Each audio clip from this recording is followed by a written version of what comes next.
İstanbul'un kenar semtlerinden birinde, yoksulluğun gölgesinde ama sıcak bir evde yaşayan küçük bir aile vardı.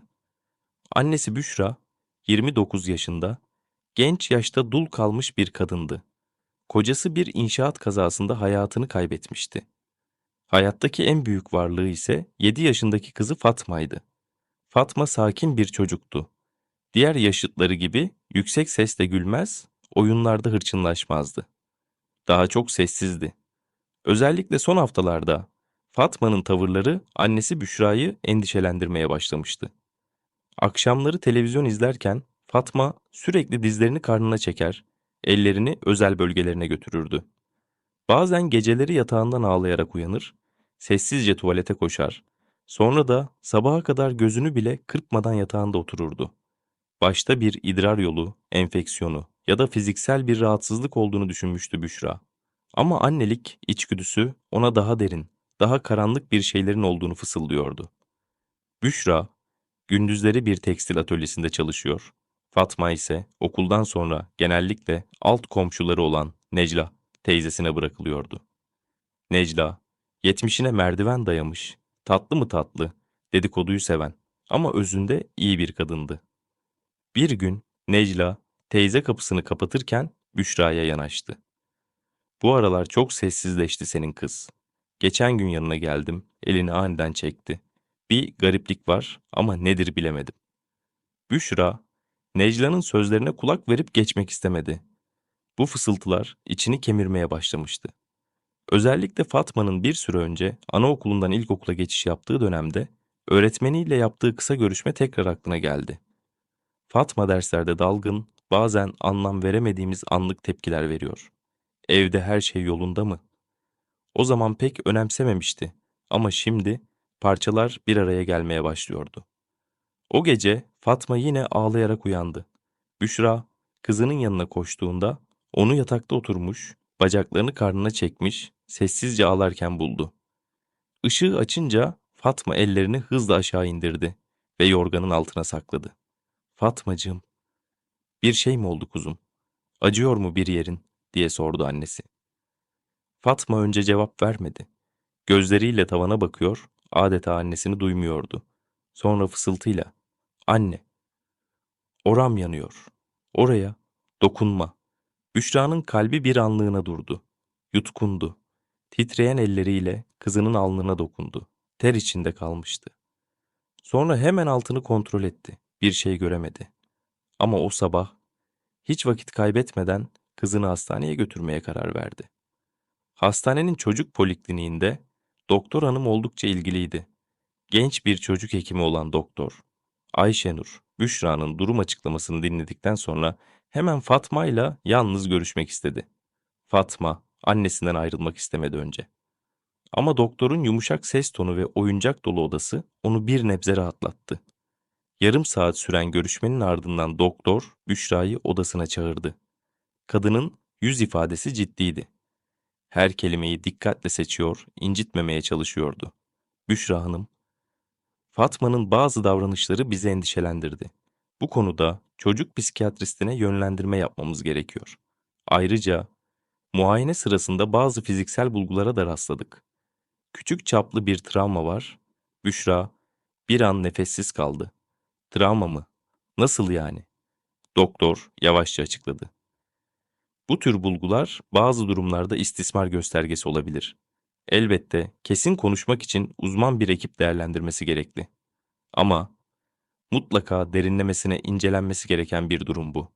Büşra yutkunamadı. Yüreğine öküz oturmuş gibiydi. İstismar kelimesi beyninde yankılanıp durdu. Kimdi? Kim böyle bir şey yapmış olabilirdi? Kızının sadece birkaç kişiyle vakit geçirdiğini düşündü. Alt komşuları Necla teyze. Onun oğlu Kemal, 40 yaşlarında, işsiz, evde çok kalan biri. Okul servisi şoförü Halil, sınıf öğretmeni ve belki birkaç komşu çocuk. Kimi suçlayacağını bilemeden hastaneden çıktı.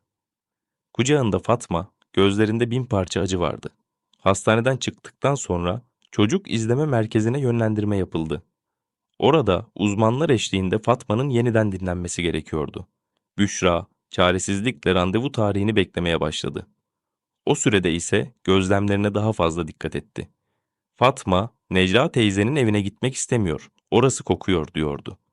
Necla'nın oğlu Kemal geldiğinde ise korkuyla odasına kaçıyordu. Göz temasından kaçınıyor, titriyordu. Büşra gece uyuyamaz hale geldi. Her ihtimali gözden geçiriyor ama ne yapacağını bilemiyordu. Bir annenin kalbi hissederdi bazen. Ve Büşra'nın kalbi bir isme takılıp kalmıştı. Kemal. Fatma'nın çocuk izleme merkezine götürüleceği gün, Büşra'nın içine oturan taş artık yerinden kalkmıyordu. Gece boyunca uyumamış, başını yastığa koysa bile düşünceler beynini kemirmişti. Fatma ise her zamanki gibi sessizdi. Bu sessizlik bazen onçığlıktan daha fazla can acıtıyordu. Çocuk izleme merkezi, travmaya uğramış çocuklar için özel olarak tasarlanmıştı. Renkli duvarlar, çizgi film karakterleriyle dolu bekleme odaları. Ama o odada bekleyen annelerin gözleri bu neşeli süslemeleri görmüyordu. Orada bir şeyler çok kırılmıştı. Fatma, uzman bir pedagog eşliğinde içeri alındı. Oyunlar oynandı, resimler çizildi. Her bir çizgi, her bir kelime, her bir jest dikkatle analiz edildi. Yaklaşık 2 saat sonra Büşra çağrıldı. Pedagog ve psikolog birlikteydi. Sözler yine dikkatli, yine yavaş ve kontrollüydü. Büşra Hanım, Fatma çok korkmuş. Güvensizlik duygusu çok yüksek. Ama birkaç imada bulundu. Bunları açıkça ifade etmek onun için şu an zor. Ama belirttiği bazı detaylar istismarla uyumlu. Ayrıca bu kişinin ev dışı biri olmadığı izlenimi çok kuvvetli. Bu aşamada adli bildirimde bulunmamız gerekiyor.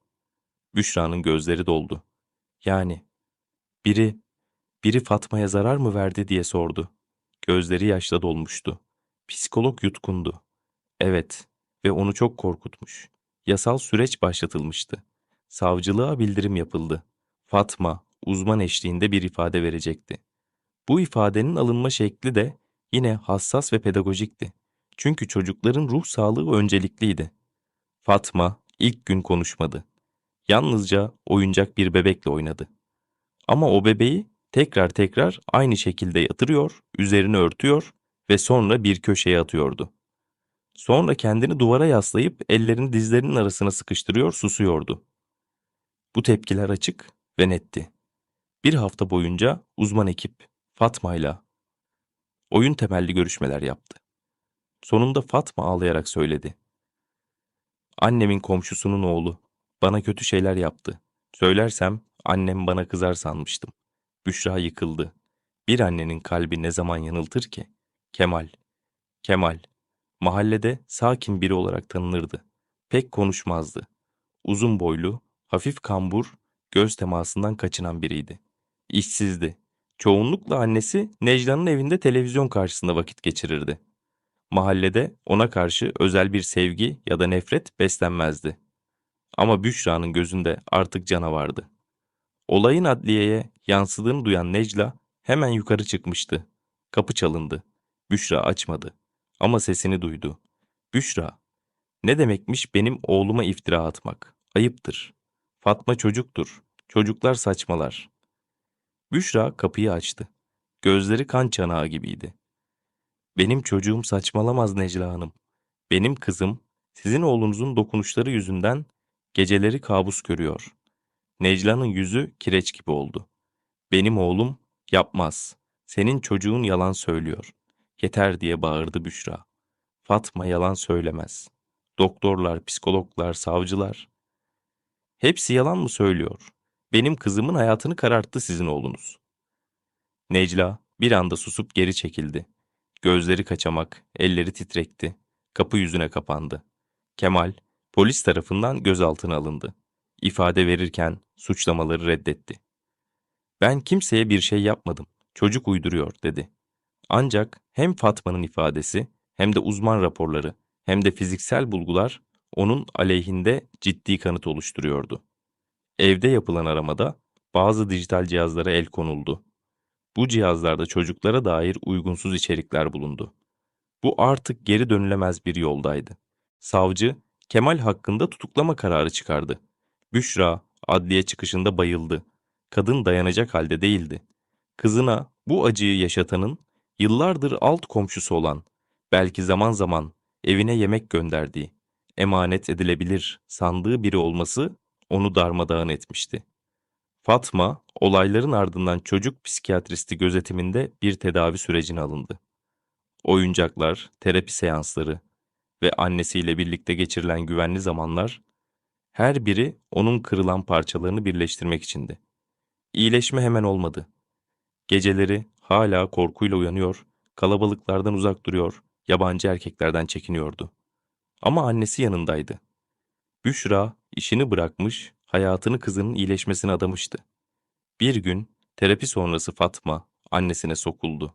Anne, Kemal abiden sonra kimse bana dokunamaz değil mi? Büşra kızına sıkı sıkıya sarıldı. Gözyaşlarını tutamıyordu. Asla yavrum, seni kimse bir daha incitemeyecek. Dava açılmıştı. Kemal'in avukatı psikolojik rahatsızlığı gerekçe gösterip ceza indirimi almaya çalıştı. Ancak Fatma'nın uzmanlar eşliğinde verdiği ifade, fiziksel bulgular ve dijital deliller sanığın suçluluğunu açıkça ortaya koyuyordu. Mahkeme süreci zorlu geçti. Büşra her duruşmada kızını düşündü. Adalet yerini bulmalı, diyordu kendine. Savcı Kemal için 25 yıla kadar hapis talep etti. Mahkeme karar aşamasına yaklaşırken bir başka sürpriz gelişme oldu. Komşu apartmandan bir kadın daha yıllar önce kendi kızının Kemal'in tacizine uğradığını ama utanıp sustuğunu itiraf etti. Onun da ifadesi dosyaya girdi. Bu artık tekil bir olay değil, örüntülü bir karanlığın ortaya çıkışıydı. Fatma'nın yaşadıkları artık bir adli vaka olmuştu. Medyada yer almamıştı çünkü çocuk korunma hakkı gereği gizlilik kararı alınmıştı. Ama semtte herkesin dilindeydi. Fısıltılarla konuşuluyordu. Kemal tutuklanmış. Yoksa gerçekten yapmış mı? Kız uydurmuş olabilir mi? Ama annenin hali çok fena. Kadıncağız sapsarı olmuş. İnsanlar konuşuyordu. Ama Büşra artık kimsenin ne dediğini duymuyordu. Onun tek hedefi adalet. Kemal hala suçlamaları reddediyordu. İfadelerinde tutarsızlıklar vardı ama kendinden emin gibi görünmeye çalışıyordu. Gözlerini kaçırıyor, ara sıra tebessüm ediyor. Mahkeme salonunda sanki bir oyun sergiliyordu. Fatma'nın ifadesi ise mahkemede tekrar edilmedi.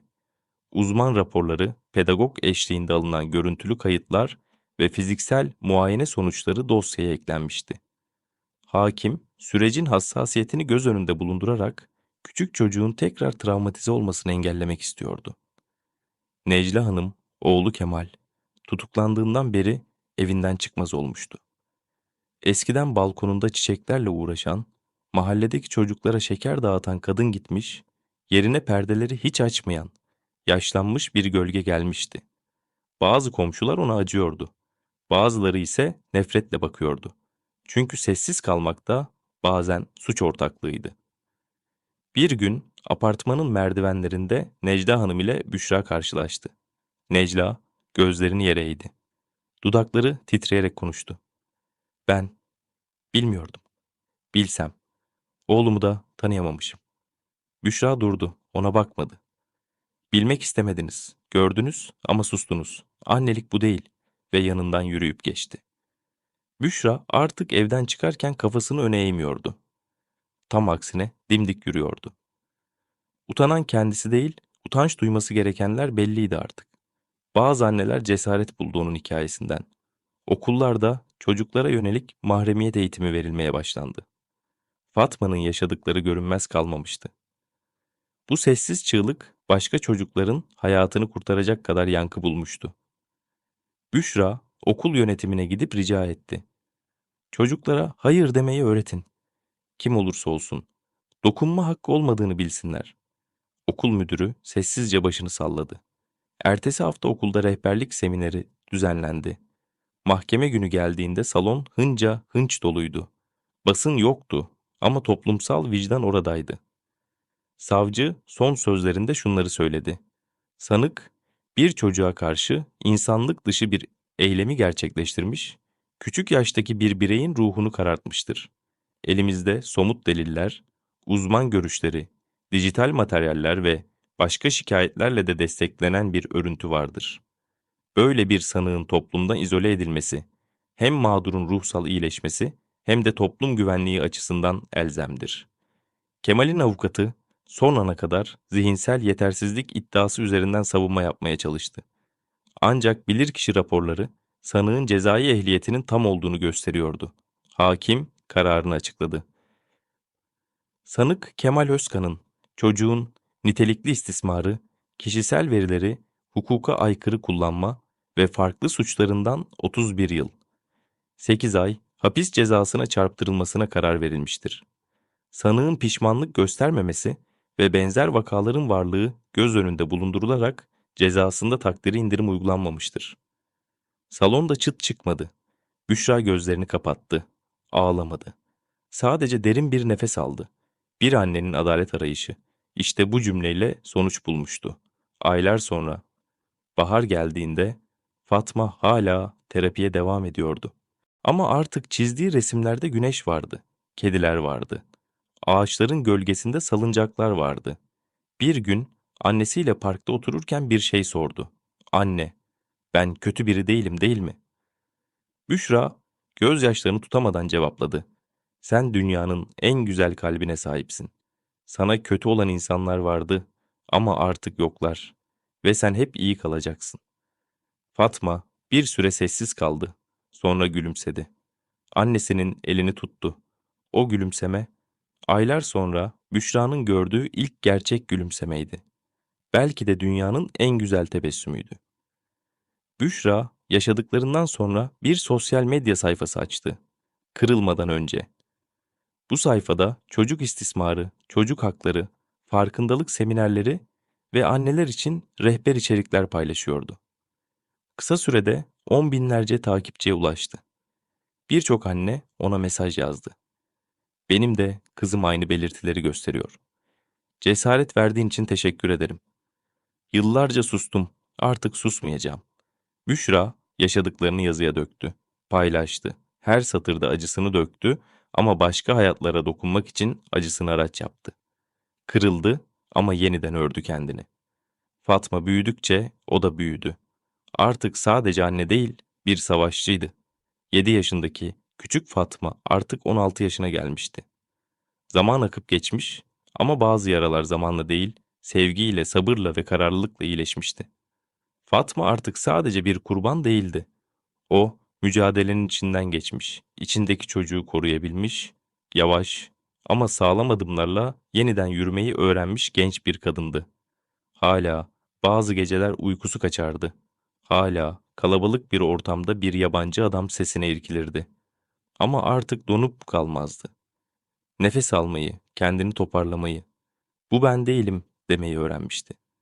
Çünkü yanında dimdik duran bir annesi vardı. Çünkü sevgiyle örülmüş bir hayat ona yeniden güvenmeyi öğretmişti.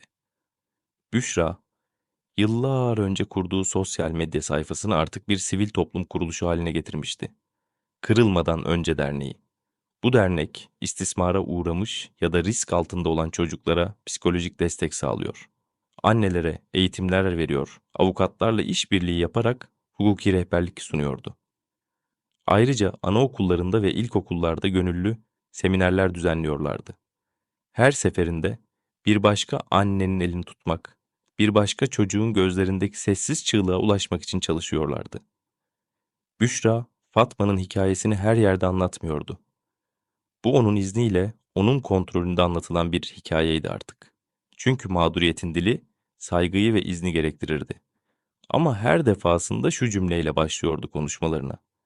Benim kızım başına gelenlerden utanmadı. Utanması gereken ona bunu yaşatandı. Fatma 16 yaşına geldiğinde ilk kez bir etkinlikte konuşmak istedi. Küçük bir salonda birkaç kadın ve genç kız dinliyordu onu. Sesi biraz titriyordu ama gözleri çok netti. Ben 7 yaşımdayken bir canavarla tanıştım. Beni inciten, korkutan, bana sakın konuşma diyen biriydi. Ama sustukça içim çürüyordu. Bir gün annem bana ne olursa olsun seni dinleyeceğim dedi. İşte o gün konuşabildim. Şimdi buradayım. Kırıldım Ama kırıldığım yerden yeniden doğdum. Ben artık o canavardan korkmuyorum. Çünkü ben bir çocuğum ve çocukların suçu olmaz. Salonda herkes sessizce ağlıyordu. Bu gözyaşları acının değil, cesaretin gözyaşlarıydı. Yıllar sonra bir gün apartmanın eski komşularından biri Büşra'ya ulaştı. Necla Hanım kısa süre önce vefat etmişti. Onun el yazısıyla yazılmış bir mektup bırakmıştı. Zarfın üzeri yıpranmıştı ama temizdi. Büşra'ya ve Fatma'ya. Hayatım boyunca en büyük hatam oğlumdan şüphelenip sustuğum gündü. Kalbim bana bir şeylerin ters olduğunu söyledi. Ama sustum.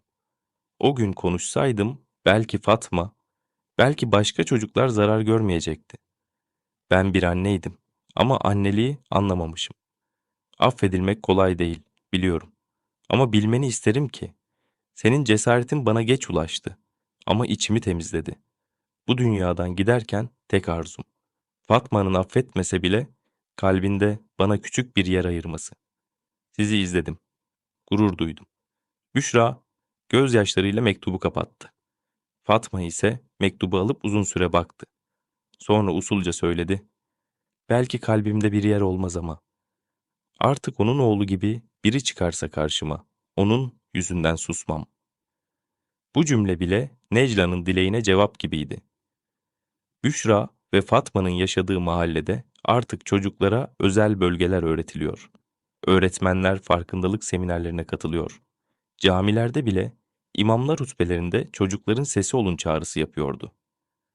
Bir annenin feryadı, bir kız çocuğunun sustuğu çığlık, bir mahalleyi, bir ilçeyi, belki bir ülkeyi değiştirmeye başlamıştı. Sessizlik yerini farkındalığa, utanma yerini savunmaya bırakmıştı. Çünkü her çocuk korunmayı hak eder. Bir gece Fatma annesinin dizine yattı. Saçlarını okşayan annesiyle yıldızlara baktılar. Fatma usulca sordu. Sence ben bir gün tamamen iyileşir miyim? Büşra gözyaşlarını göstermeden cevapladı. İyileşmek yara almamak değildir kızım. İyileşmek o yarayı taşıyabilmektir. Sen o yarayı taşıyorsun ama onunla dans ediyorsun ve her gün daha güçlüsün. Fatma gözlerini kapadı ve gülümsedi. Ben güçlüyüm çünkü sen varsın anne. Bu hikaye bir annenin inancı, bir çocuğun iç sesi, bir toplumun uyanışı ve adaletin ağır ama kaçınılmaz yürüyüşünü anlatır. Fatma ve Büşra yaşadıkları acıyı susarak değil, konuşarak iyileştirdiler. Onlar sadece yaşamadılar, başka hayatlara da umut oldular. Bu bir hikaye olabilir. Ama gerçek hayatta da nice Büşralar, nice Fatmalar var. Ve onlar yalnız değil. Buraya kadar izlediğiniz ve dinlediğiniz için teşekkür